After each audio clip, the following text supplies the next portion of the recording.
ఏ ప్రజాస్వామ్యాన్ని ప్రజల కోసం అయితే ఉద్దేశించి ఇవ్వబడిందో దాన్ని బలోపేతం చేయడం,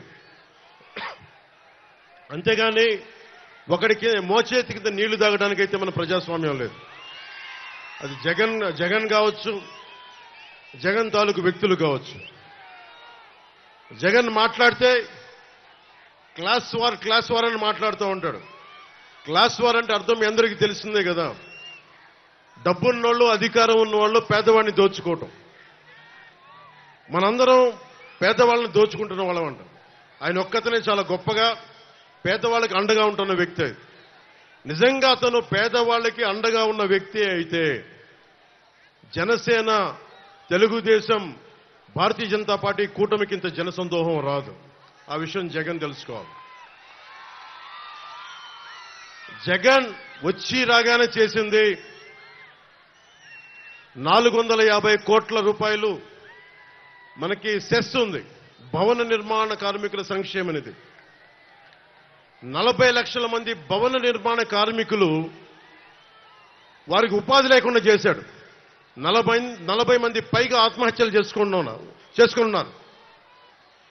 40 లక్షల భవన నిర్మాణ కార్మికుల 450 కోట్ల సంక్షేమ నిధిని దోచుకున్న వ్యక్తి. నిజంగా ఎవరన్నా సరే ప్రజల కోసం పాటు పడుతున్నామంటే అది జనసేన అడ్డంగా నిలబడింది ప్రజల కోసం. మీకు చెప్తున్నానమ్మా, 30,000 మంది ఆడబిడ్డలు ఆంధ్రప్రదేశ్ రాష్ట్రం నుంచి అదృశ్యమైతే అక్కమ్మ, చెల్లెమ్మ అని చెప్పి కథలు చెప్పే జగన్ ఒక్క ప్రెస్ మీట్ కూడా పెట్టలేదు ఈ రోజు దాకా.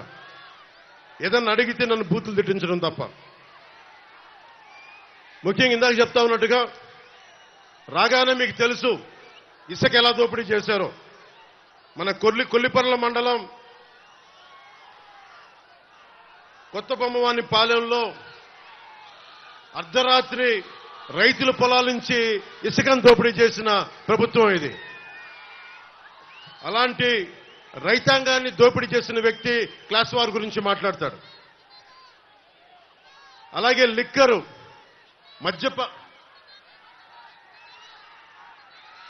మద్యపాన నిషేధం, మద్యపానాన్ని నిషేధిస్తానన్న వ్యక్తి, ఆడబిడ్డలకి అండగా ఉంటానన్న వ్యక్తి అతను సీఎం కాదు, సారా వ్యాపారి అయిపోయాడు. అతను